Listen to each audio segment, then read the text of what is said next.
What is up, y'all? This is JPTV 3000, and this is a look back at my oil field year of 2020.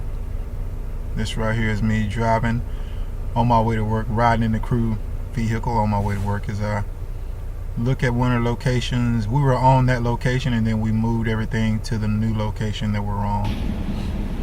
And just kind of some video of, I thought that was pretty cool, that little steam tornado, which is, the wind that stopped blowing is the reason that you got a chance to see that, is because the way it's set up. So, you know, and as you can see, it kind of dissipates, and then that's kind of the way things go with that. And I just kind of made this video just so I could have it, because they had all the pump checks going at the same time, and I kind of thought it was cool. So I just figured I would make some video of that, because that is kind of what I do. I make video of stuff. Let's see what else we got up in here. I probably need to cut this right here down some. Okay, come on. There we go. This is the United, I think it's United Quality or United Agronomy truck stop. I've been to this place a lot of times. This place is huge and they sell everything. This is a gas station and a hardware store all in one. Imagine if you took like Home Depot and made it into a gas station. That's what this place is, the Cenex. And I think it is United, I can't really tell, but I think it's United Agronomy or United Quality or something like that. Can you see it? United Quality. Yeah, United Quality. So, yes, it was also cold during this time, which it sucks all around, but you do get used to it. You get climatized to the weather. And I've been up in North Dakota long enough to experience this, man, and I gotta say, bro, it's something else. Yeah, trucks go to the left, because there was ice on that road, so I had to really take my time. And if I remember correctly, this was after the ice storm we had. What is up, y'all? Welcome back. We are right here in the truck stop of Newtown. This is the Cenex, the brand new truck stop that they got built recently. And I also got some video of me driving, doing a little circle around the truck stop, so y'all can kind of see this is the truck stop, the Cenex Quality United is, I think, the name of it. We're in Newtown. Gonna be staging some stuff and going on equipment. We're gonna be fracking in about, I think we're gonna be fracking tomorrow. So for all of y'all that are thinking about getting into frack or pump now, Pioneer's a great Pioneer's a great company, so y'all can look them up, and if you want to come join them, you're more than welcome to. And this right here is my trip to Las Vegas. I had a great time, man. It was awesome.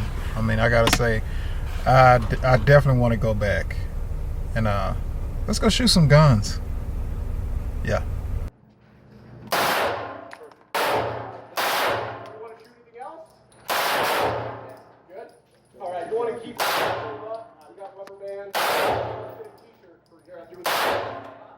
Give me long. Good? All right.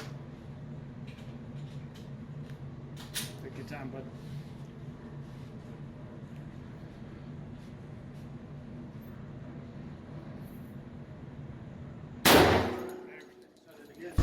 And I've got to say, this right here was pretty doggone awesome. I had never had a chance to fly in a helicopter before this video, and it was pretty awesome. Happy I got a chance to do that. And the prices are actually pretty reasonable, you know. So for any of you that are looking at going to Vegas, Vegas is awesome. Vegas is off the hook. Hopefully things will get back to normal in 2021. I know a lot of people want life to go back to normal, but this was awesome to be able to fly above the city, and I got a lot of video of this. So let's see what else we got. And of course, all good things must come to an end, and this is just the ride back and fly back. And this is me going back to work again, which they happen together kind of quickly. And this is just a little bit of an oil truck coming into location, getting ready to go haul off a load of oil, or he was hauling a load of oil out, already loaded, one of the two. And this is just part of what location looks like. Some of the equipment and things that you see and things to familiarize yourself with. Those are frac tanks, those big rectangular things. I actually hauled one of those back from North Dakota. And this is the sucky part of the year. Yes, that is negative 39, negative 31, negative 37 with the wind chill. And as you can see, Tioga is where it was the coldest. And we at Williston Airport. Yep. These days suck. And if you watch, if you look at, this is like a plastic tarp, and we put that over the wellhead to keep it from freezing because we're pumping fresh water downhole. And that blue box you see in the middle with the tire on it, that's a frac heater. So that right there is piped up underneath there and keeping the wellhead warm. And that's just some of the stuff that goes on in the oil field. Let's see what else is on here. What is up, y'all? Same YouTube channel as always, JPTV 3000. Today we're going to be talking about, once again, oil field jobs. We're going to be talking about things that go on in the oil field.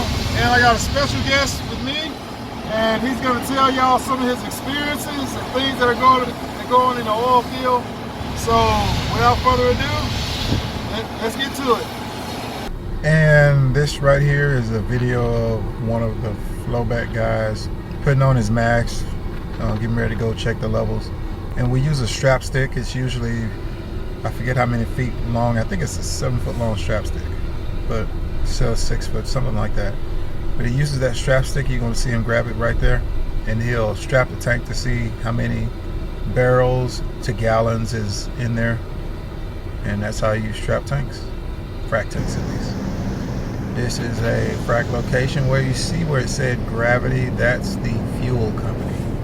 They supply fuel to locations. They supply fuel to a lot of different stuff, not just frac. They supply fuel to drilling, workover rig. It's just a matter of what they charge and what a company's looking to pay. They're also not the only ones. These big tall things, you see these yellow X's? Those are sand towers. They load the sand into that from the ground. If I go back over here to the left, you see the sand going in right there. Trucks back in, offload the sand, open up their doors at the bottom. The sand goes into the belt, and the belt goes all the way up there into the sand towers, and that's how they load the sand. This is frac online. Like, this is when all the fracs are pumping. They're probably 40 barrels a minute, something like that. More than likely, pressure's high. That's the wellhead over there. That's just another angle.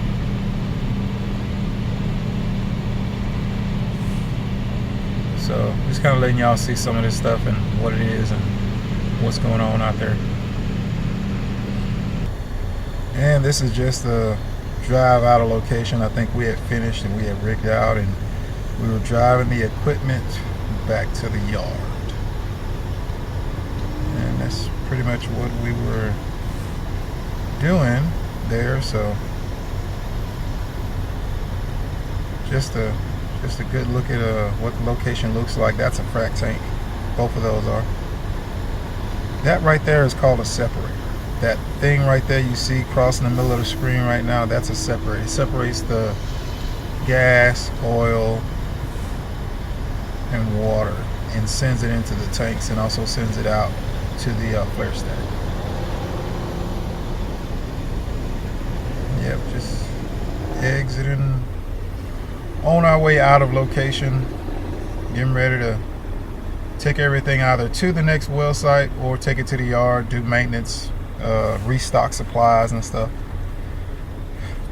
And maintenance is a big thing in the oil field, especially once you get out so far away from your shop.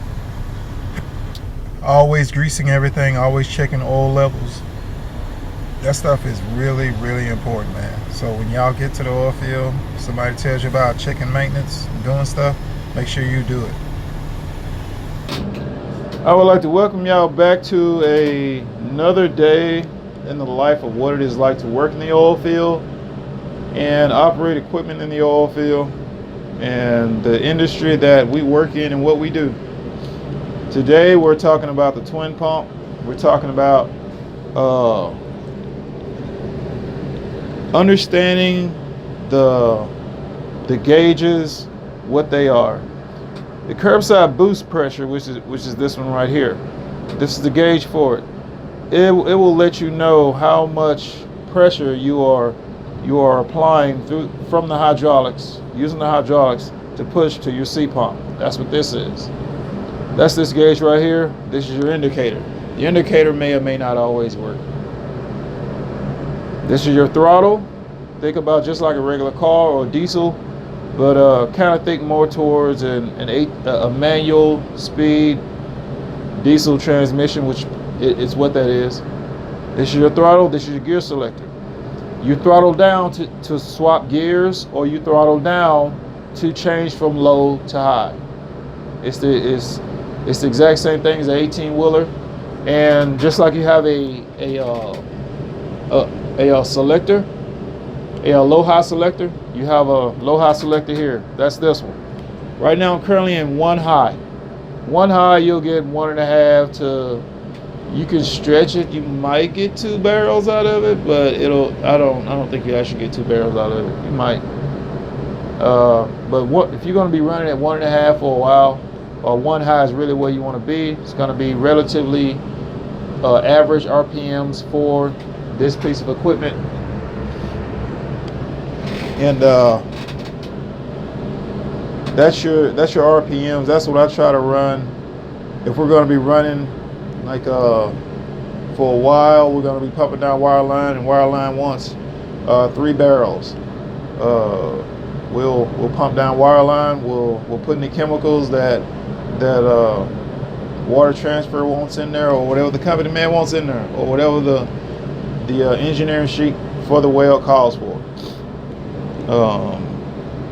You've got your voltage meter to let you know that you have voltage, so that if it's not charging, you'll know, because this will be in the red. And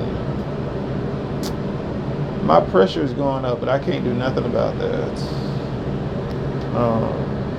This is your lube oil pressure. This should be at 100 at all times, but it just depends, man.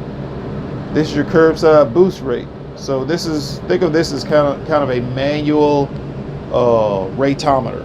You know what your rate, how much fluid you have going through the lines per minute. That's what this is. This here is your digital, and it gives you the same information as this and this, but everything is all in one, and it's digital. So it's like you could say it's like 2 different systems, but both systems do the same thing. So if one goes down, you have another one. That's why I have a manual gauge here for my pressure.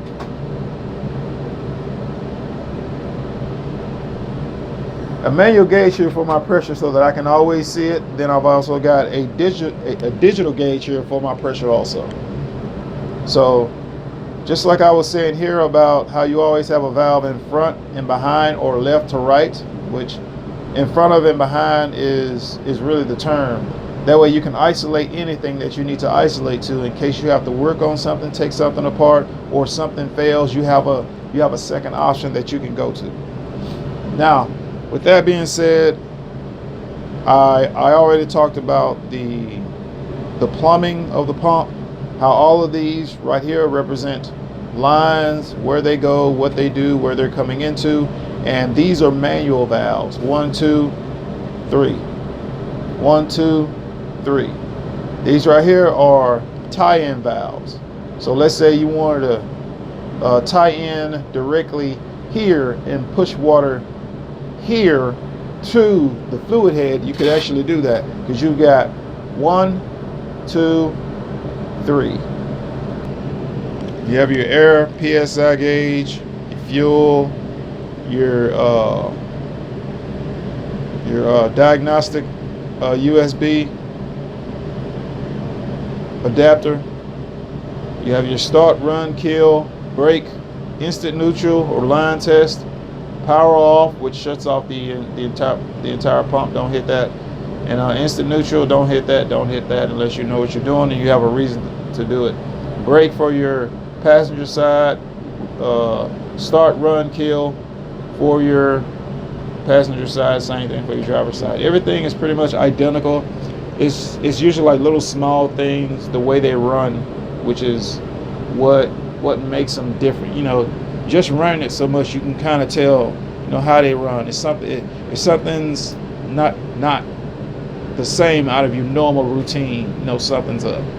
If you hear something, if I feel something, like this thing vibrates and it makes noise.